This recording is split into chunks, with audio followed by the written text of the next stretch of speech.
Je voudrais qu'on parle un petit peu de ce pass sanitaire. Donc on a beaucoup parlé, qui fait partie de nos vies un peu plus désormais. Et on va parler de l'impact du pass sanitaire sur le recrutement. Parce qu'apparemment, il en a un impact sur le recrutement. Alexandre Pham est avec nous par vidéo. Bonjour Alexandre, merci beaucoup d'être avec nous ce midi sur BFM Business. Vous êtes le cofondateur de Mr Temp, plateforme d'intérim digital. Handicap pour qui? Pour celles et ceux qui ne disposent pas du pass sanitaire, c'est ça aujourd'hui, Alexandre, le problème? Écoutez, les dispositions qui s'appliquent au niveau des utilisateurs de restaurants, par exemple, ou les visiteurs de centres commerciaux, s'appliquent désormais aussi à tous les salariés qui sont amenés à travailler en restauration ou dans les centres commerciaux. Donc évidemment, c'est une contrainte supplémentaire qui s'impose à nous dans le contexte du recrutement.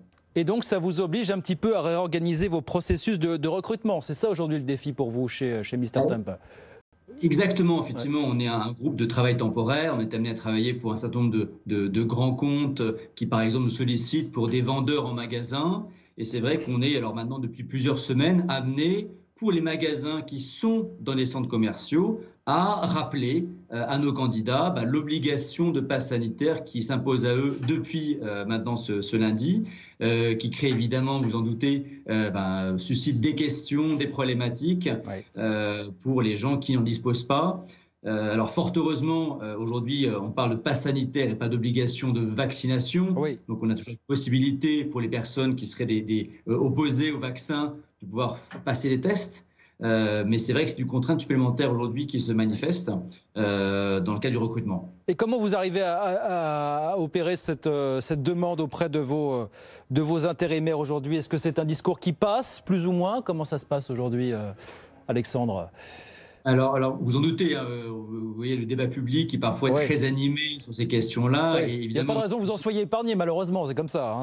Exactement. Donc, on est confronté au même type d'échange. Alors, je tendance à dire que, fort heureusement, les gens qu'on est amenés à contacter sont, pour la très, très grande majorité, au fait du sujet. Je dirais que nous, on se contente d'appliquer la loi, strictement la loi, rien que la loi. Et donc, on est quand même rarement amené à avoir des discours virulents de la part d'individus. Ils comprennent l'obligation qui s'impose à nous. Dans la grande majorité des cas, quand même, ça se passe relativement bien. Surtout parce qu'on a cette possibilité de faire passer des tests. Bien sûr. J'anticipe un peu plus de problématiques lorsque ces fameux tests deviendront payants. Là, ça devient une autre paire de manches, j'imagine.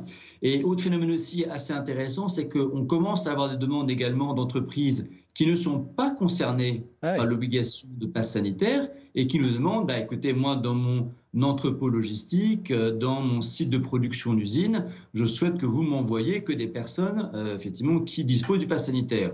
Et là, malheureusement ou heureusement, je ne sais pas, mais en tout cas, on est obligé de leur dire, écoutez, non, aujourd'hui, on ne peut pas imposer cette contrainte de pass sanitaire dans les secteurs qui ne sont pas directement concernés. Donc, on a aussi parfois le problème inverse qui se pose, où on est obligé de refuser cette demande auprès des clients. On imagine que tout ça n'est pas simple, effectivement, à gérer pour les agences d'intérim comme la vôtre. D'un mot en quelques secondes pour conclure, Alexandre. Justement, puisqu'on vous tient, c'est toujours intéressant de savoir comment on voit les choses du côté du marché de l'intérim, souvent signe avant-coureur de la santé de l'emploi en général. Comment ça se passe chez vous aujourd'hui d'une manière générale? Qu'est-ce que vous sentez sur le terrain globalement, Alexandre? Alors, on sent aujourd'hui une énorme difficulté à trouver des candidats. Alors, on peut dire que c'est un bon signe. C'est un signe effectivement que l'activité économique reprend de façon extrêmement forte. Et donc, on a du mal à trouver des candidats avec quand même des contrastes extrêmement marqués d'un secteur à l'autre. On constate que certains pans, notamment industriels, souffrent de la pénurie des composants et par conséquent ont moins de demande ou une activité ralentie.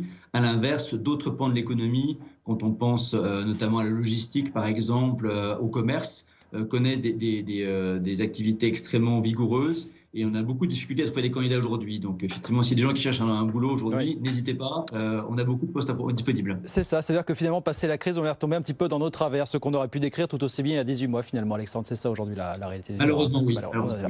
Merci beaucoup, Alexandre. Merci d'avoir été avec nous quelques minutes pour nous décrire un petit peu ce que vous vivez aujourd'hui sur le terrain avec ces questions de pass sanitaire et puis toujours ces tensions sur le marché du recrutement. Alexandre Pham, cofondateur de Mr Temp, avec nous aujourd'hui sur BFM Business. Merci, Alexandre. À très vite. 13h30.